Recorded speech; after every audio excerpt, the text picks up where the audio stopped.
ಆತ್ಮೀಯ ವೀಕ್ಷಕರೇ, ತಮ್ಮೆಲ್ಲರಿಗೂ ಸ್ವಾಗತ ನಮ್ಮ ಯೂಟ್ಯೂಬ್ ಚಾನಲ್ನಲ್ಲಿ. ಇಂದಿನ ಈ ಒಂದು ವಿಡಿಯೋದಲ್ಲಿ ಸರ್ಕಾರಿ ನೌಕರರ ಕುರಿತು ಒಂದು ಬಿಗ್ ಬ್ರೇಕಿಂಗ್ ಅಪ್ಡೇಟನ್ನು ತಮ್ಮೊಂದಿಗೆ ಶೇರ್ ಮಾಡ್ತಾ ಇದ್ದೀನಿ. ವಿಡಿಯೋನ ಸ್ಟಾರ್ಟ್ ಮಾಡೋದಕ್ಕಿಂತ ಮುಂಚೆ ನೀವು ಕೊಡುವ ಒಂದೇ ಒಂದು ಲೈಕ್ ನಮಗೆ ಸಪೋರ್ಟ್ ಆಗಿರುತ್ತೆ. ದಯಮಾಡಿ ವಿಡಿಯೋನ ಲೈಕ್ ಮಾಡಿ, ಅದರ ಜೊತೆಗೆ ನಮ್ಮ ಯೂಟ್ಯೂಬ್ ಚಾನಲನ್ನು ಕೂಡ ಸಬ್ಸ್ಕ್ರೈಬ್ ಮಾಡಿಕೊಳ್ಳಿ.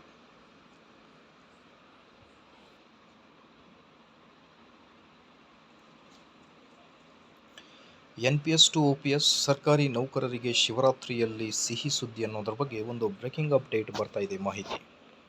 ವೀಕ್ಷಕರೇ, ಕರ್ನಾಟಕದ ಸರ್ಕಾರಿ ನೌಕರರು ಹೊಸ ಪಿಂಚಣಿ ಯೋಜನೆ NPS ರದ್ದುಗೊಳಿಸಿ ಹಳೆ ಪಿಂಚಣಿ ಈ ಕುರಿತು ಹೋರಾಟವನ್ನು ಸಹ ಮಾಡುತ್ತಿದ್ದಾರೆ. ಇಂತಹ ಸಂದರ್ಭದಲ್ಲಿ ಶಿವರಾತ್ರಿ ಹಬ್ಬದ ಸಮಯದಲ್ಲಿಯೇ ರಾಜ್ಯದ ಕಾಂಗ್ರೆಸ್ ಸರ್ಕಾರ ಸರ್ಕಾರಿ ನೌಕರರಿಗೆ ಸಿಹಿ ಸುದ್ದಿಯನ್ನು ನೀಡಿದೆ. ದೃಢೀಕರಣ ಪತ್ರವಿದ್ದರೆ OPS ಸೌಲಭ್ಯವನ್ನು ಪಡೆಯಬಹುದು ಎಂದು ಸರ್ಕಾರ ಹೇಳಿದೆ.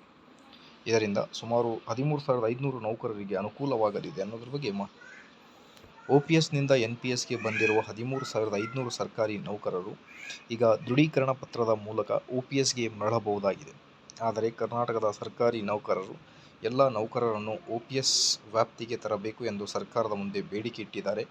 ಕಾಂಗ್ರೆಸ್ ಪಕ್ಷ 2023 ಚುನಾವಣಾ ಪ್ರಣಾಳಿಕೆಯಲ್ಲಿ OPS ಮರುಜಾರಿ ಮಾಡುತ್ತೇವೆ ಎಂದು ಸರ್ಕಾರಿ ನೌಕರರಿಗೆ ಭರವಸೆಯನ್ನು ಕೂಡ NPS ರದ್ದು OPS ಮರುಜಾರಿ ವಿಚಾರದಲ್ಲಿ ಸದ್ಯದ ಸ್ಥಿತಿ ಎಂದರೆ ಹಳೆ ಪಿಂಚಣಿ ಯೋಜನೆಯನ್ನು ಮರುಜಾರಿ ಮಾಡುವ ಸಾಧ್ಯತೆಗಳ ಕುರಿತು ಪರಿಶೀಲಿಸಲು ಸರ್ಕಾರದ ಅಪರ ಮುಖ್ಯ ಕಾರ್ಯದರ್ಶಿಯವರ ಅಧ್ಯಕ್ಷತೆಯಲ್ಲಿ ಸಮಿತಿ ರಚನೆ ಮಾಡಲಾಗಿದೆ.